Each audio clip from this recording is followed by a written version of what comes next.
Welcome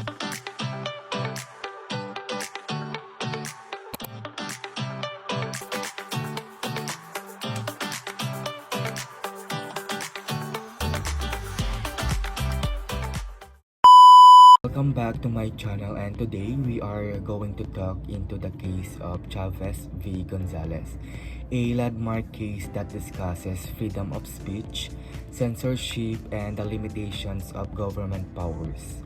We will look at how Republic Act number 4200 or the Anti-Wiretapping Act plays in the role in this case. So let's start.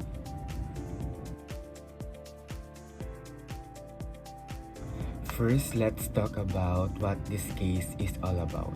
Chavez v. Gonzalez centers on a petition filed by Chavez, a journalist and former senator, against the Department of Justice or DOJ. The issue started when the DOJ issued a directive to block certain websites deemed to be offensive or immoral, including those promoting pornography.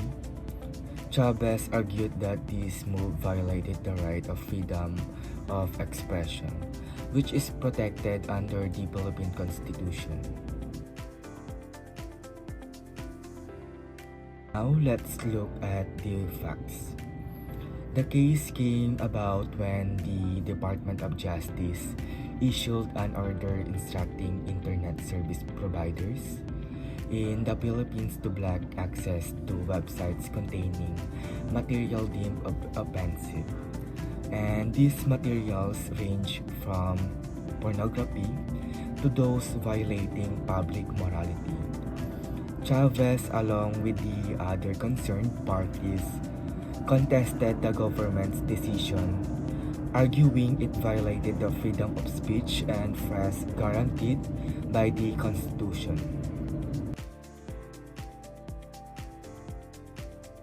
The core issue in this case is whether the DOJ's directive to restrict access to certain websites violated the constitutional right to free speech. The petitioners argued the government should not have the authority to censor the internet or restrict access to information. Another issue was whether the DOJ's censorship was within the limits of RA 4200, which regulates the use of wiretapping and surveillance.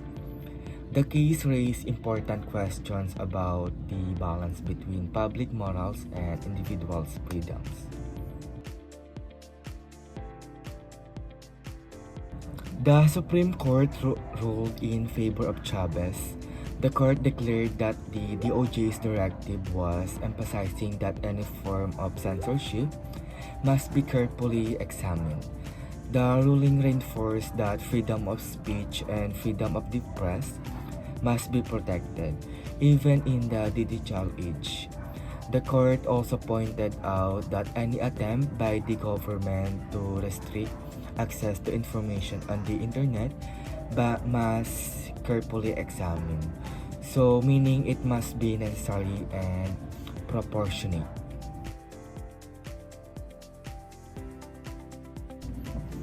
So what we learn from this case? First, it reminds us the importance of protecting freedom of expression, especially in the digital era. The internet is a vital tool for communication and sharing information. The case also highlights the limits of government power, particularly in regulating speech and content online. While the government has a duty to regulate harmful content, it must do so in a way that doesn't infringe on the public's constitutional rights. And finally, this case shows us that balance is crucial when dealing with public morality and individual freedoms.